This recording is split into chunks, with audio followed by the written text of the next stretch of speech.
할렐루야. 12월 19일 야곱의 우물입니다. 어제와 함께 이어서 이번 주는 계속해서 성탄의 기쁨을 함께 기억하며 나누고 있습니다. 이번 한 주간 내가 만난 하나님의 이야기, 내가 경험한 성탄의 이야기가 어떻게 나의 삶의 이야기가 되어질 수 있는가 라는 이야기로 한 주간이 진행되어져 왔습니다. 오늘은 마지막 시간으로 내가 만난 성탄의 이야기, 내가 만난 하나님의 말씀, 내가 묵상한 성탄의 기쁨의 이야기를 함께 나누어 보고자 합니다. 예수님께서 태어나실 때의 배경을 보면 복음서 중에서도 마태복음과 누가복음에 좀 더 자세하게 이 내용들이 설명되어져 있습니다. 제가 어릴 때는 누가복음의 목자들의 이야기보다 마태복음에 나왔던 동방박사 이야기로 연극을 많이 했었는데요.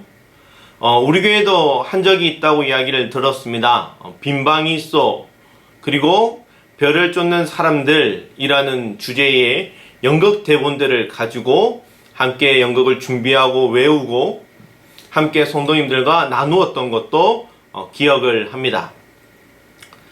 제가 학창시절에는 이 연극을 준비하면서 한 번은 헤롯 왕도 되어져 보고요.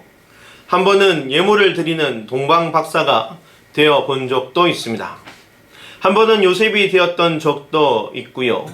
연극 대본이 어디에 중점을 두고 있느냐에 따라 내용들이 달라지고 있다라는 것도 경험해 보았습니다.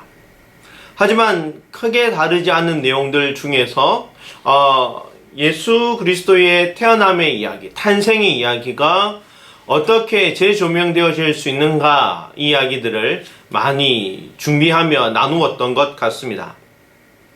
그 중에서요, 제가 동방박사를 하면서 좀 성장하고 난 다음에 느낀 점이 있는데요. 동방박사나 목동들이 하늘을 바라보았던 시간이 아주 잠깐이 아니라 매우 오랜 시간 동안 하늘을 바라보았다라는 것을 알 수 있었습니다. 여러분, 목동들이요, 동방박사들이 12월 한 달만 바짝 별을 관찰한 사람들이 아니었습니다. 우리처럼 대림절 기간을 알고 이때부터 하늘에 신기한 별이 나타난다더라, 그것을 발견해야 돼 라고 이야기하면서 관찰한 것이 아니라 몇 해에 걸쳐서 아주 오랜 기간 동안 별을 관측해 왔습니다. 어떤 자리에 어떤 별이 반짝이고 있는지, 어떤 별이 신기하고 특별한 별인지, 어떤 별이 태어났다가 사라지는지 매우 오랜 기간 동안 관찰해 왔습니다. 어떤 자리에 어떤 별이 있는지, 정말 저 별을 사랑해야만, 저 하늘을 사랑해야만 알 수 있는 아주 작은 변화, 작은 별의 특이함을 알 정도로 별을 관측했다라는 것이지요. 여러분, 밤하늘에 별을 세는 것이, 별을 해는 것이 뭐가 그렇게 재미있겠습니까? 뭐가 그렇게 특별한 일이 매일매일 일어날까요? 매달 뭐가 그렇게 스펙타클한 일들이 일어나겠습니까? 별은 거의 항상 똑같은 자리에 뜨고 지고 사라집니다. 그런데 매일 밤마다 나가서 별을 바라보는 것, 별 하나 세고 나의 위치를 기억하고 별 하나 세고 시간을 기억하는 그 시간을 얼마나 끈기 있게 해왔는지 모릅니다. 그렇게 동방박사가 목자들이 별 하나하나 사랑하는 마음으로 바라보았더니, 그 마음을 놓치지 않고 끊임없이 기대하며 계속 바라보았더니 예수님의 탄생의 순간의 기쁨을 목도하는 것을 경험하게 됩니다. 예수님의 탄생별이 있다라는 것을 목도하는 사람들이 됩니다. 참 놀라운 이야기가 자신의 삶에 쓰여짐을 경험하는 자들이 되었습니다. 구약 말씀들이 하나님의 말씀, 약속의 말씀인데 이것이 나의 삶을 통해 이루어진다는 참 놀라운 신비를 경험하는 사람들이 되었다라는 것이죠. 참 놀라운 신비라고 여겨집니다. 참 특별한 순간, 특별한 경험이었다라고 여겨집니다. 여러분, 매일매일 삶 속에 하나님의 은혜 사는 것도 놀라운 은혜이지만 하나님을 만나는 시점, 하나님을 경험하는 시점을 가졌다라는 것은 인생에 참 놀라운 순간이 아니었을까 하는 묵상들을 해 보았습니다. 제가 성탄절을 기억하면서 늘 기억하는 묵상의 말씀 중에 하나가 바로 별을 사랑하는 사람들의 이야기, 별을 쫓아간 사람들의 이야기, 바로 동방박사들의 이야기입니다. 여러분, 쫓아간다라는 것은 한 번만 쫓아가는 것이 아니죠. 쫓아간다라는 것은 한순간만 쫓아가는 것도 아닙니다. 끊임없이 계속해서 그곳을 바라보고 나아갈 때만 쫓아갈 수 있습니다. 우리의 삶에 예수 그리스도를 쫓아가는 일들이, 쫓아가는 모습들이 끊임없이 계속해서 일어날 수 있기를 소망합니다. 그리고 제가 목회자로 지내면서 목회자로 사역을 하면서 성탄절에 관련되어진 묵상을 또 해본 적이 있습니다. 저에게는 굉장히 특별한 경험 중에 하나인데요. 당연히 목회자로 생활하다 보니까 대림절과 성탄절과 관련되어진 설교를 해야 할 때가 늘 다가옵니다. 교학에서부터 시작해서요, 청소년, 청년들, 장년층에 걸쳐서 설교를 해 가고 있는데, 잘 아시는 것처럼, 조금 전에 말씀드렸던 것처럼 예수 그리스도의 탄생과 관련된 성경 본문들이요, 성경 분량으로 따지면 매우 작습니다. 몇 회씩 거듭되다 보니까 매번 같은 본문을 가지고 설교를 해야 할 때가 다가옵니다. 이런저런 고민들을 가지고 말씀을 묵상하다가 어떤 말씀을 나누어야 할까라는 생각들을 많이 해보게 되는데요. 어느 날 제가 연말에 목회자 모임에 가서 선후배 목사님들을 만나게 되었습니다. 그해 담임 목사님으로 청빙받아 가신 선배 목사님을 만나게 되었는데요. 담임 목사 첫 해여서 할 일들이 얼마나 많았겠습니까? 정신없이 한 해를 보내고요, 바쁘게 한 해를 보내셨을 텐데, 이 목사님과 이런저런 이야기를 나누면서 제가 목사님에게, 목사님은 성탄절이나 이 대림절과 같은 이 절기에 어떻게 말씀을 준비하십니까? 라는 질문을 해 보았습니다. 저에게는 매번 같은 내용을 준비한다는 것이 참 어렵게 다가왔기 때문인데요. 그때 목사님께서 그해 성탄절에 해 주셨던 말씀을 이야기해 주시면서 본인은 이런 모습으로 준비해 보았다, 본인은 이런 묵상을 해 보았다라는 것을 이야기해 주셨습니다. 여러분 잘 아시는 누가복음 2장 8절 이하의 말씀들을 보면 목자들에게 천사가 나타나서 예수 그리스도의 탄생의 이야기를 해 줍니다. 이 본문 속에 하늘에는 영광, 땅에는 평화라는 말씀도 담겨져 있지요. 그런데 2장 10절 말씀에 천사가 하는 말이 있는데, 내가 온 백성에게 미칠 큰 기쁨의 좋은 소식을 너희에게 전하노라 라고 말씀하고 있습니다. 예수님의 탄생 이야기를 하면서요, 성탄의 이야기가 모든 사람들에게 미칠 큰 기쁨의 소식이라고 이야기하고 있습니다. 요즘 사람들에게 이 성탄의 이야기가 매우 큰 기쁨의 소식이 되어야 한다라고 말씀한다라는 것이죠. 요즘 사람들에게 성탄절이 큰 기쁨이 될까? 아니, 기쁨의 이야기가 될까? 좋은 소식이 될까? 라는 생각이 들었습니다. 그 목사님의 이야기를 듣고 집으로 돌아와서 며칠 동안 이 말씀을 곰곰이 생각해 보았습니다. 예수님의 탄생 이야기, 예수님께서 이 땅에 오신 이야기, 성탄절기가 나에게는 기쁨이 되고 있는가?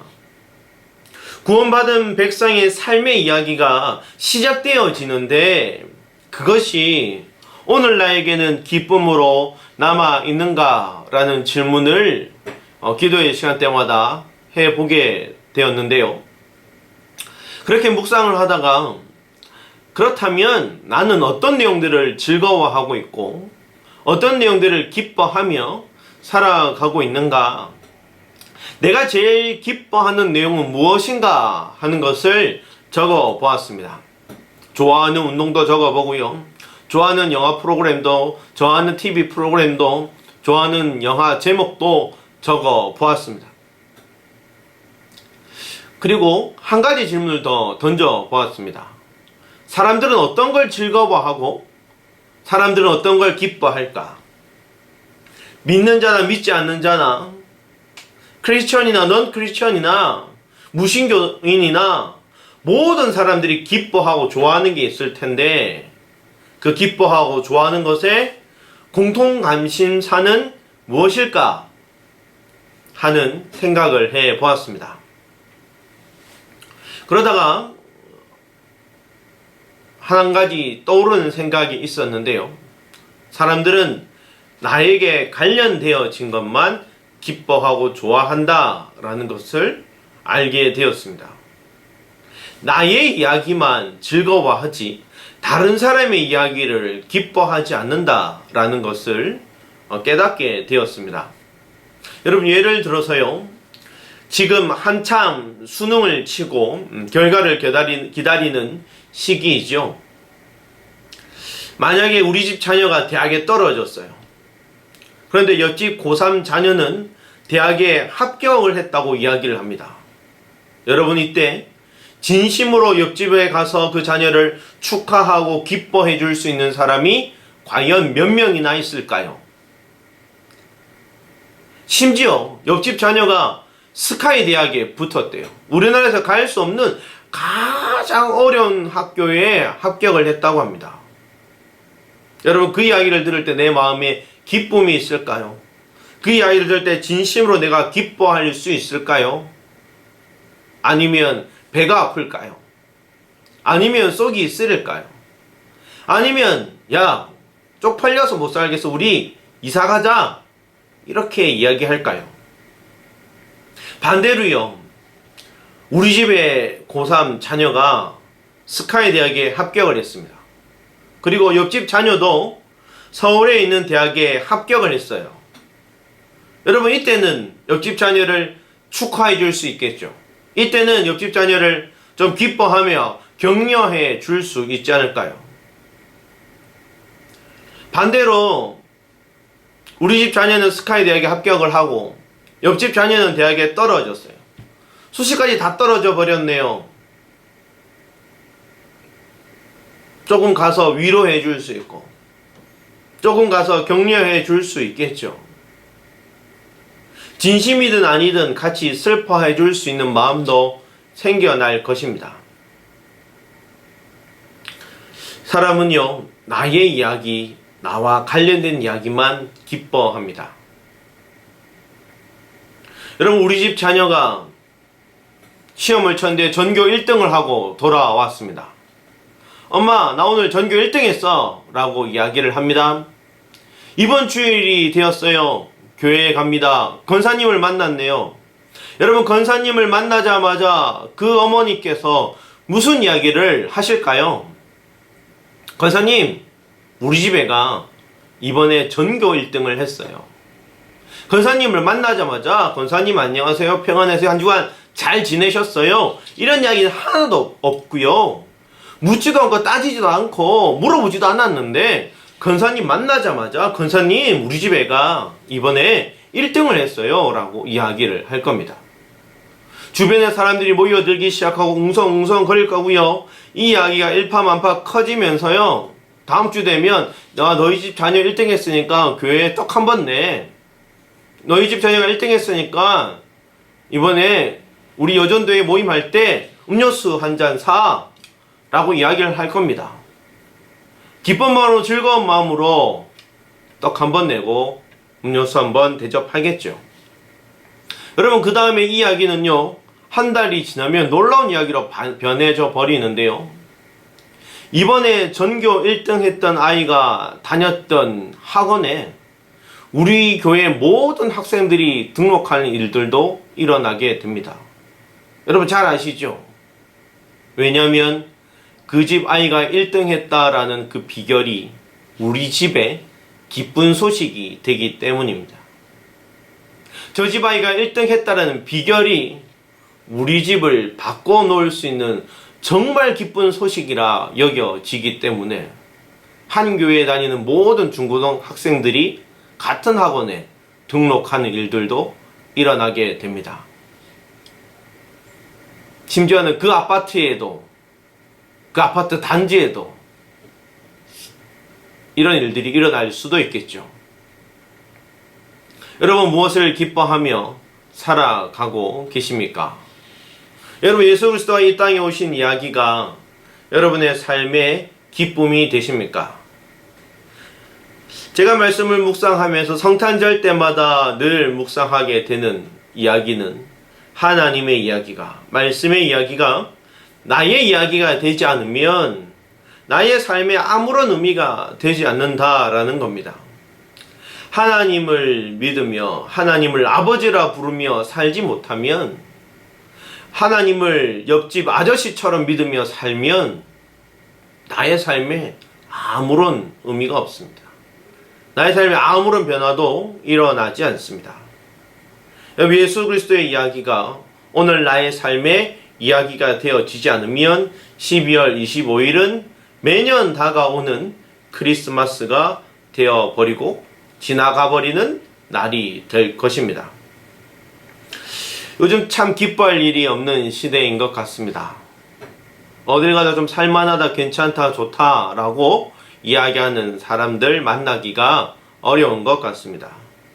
가정 속에서도 코로나19로 인하여 어려움들이 많아지게 되었고요.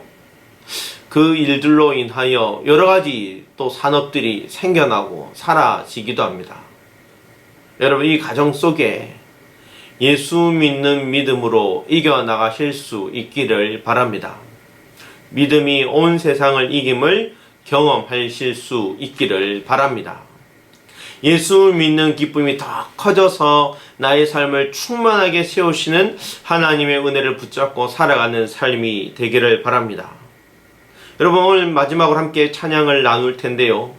무화과 나무 잎이 마르고 포도 열매가 없어도, 감람나무 열매에 그치고 논밭에 식물이 없어도, 우리의 양떼가 없고 외양간에 송아지가 없어도 난 여호와로 인하여 즐거워하고 난 여호와로 인하여 기뻐하고 구원의 하나님으로 인하여 기뻐하리란 이 고백, 이 찬양이 우리의 삶에 충만하기를 간절히 소망합니다. 함께 찬양 나누겠습니다.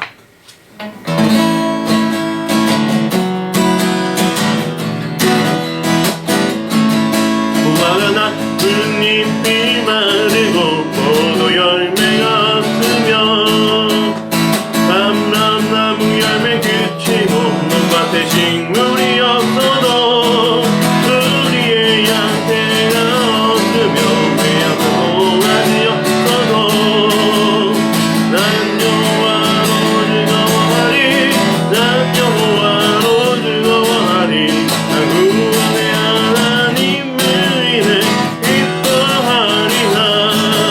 무화과 나무 잎이 마르고 포도 열매가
복된 하루 되시기를 간절히 소망합니다.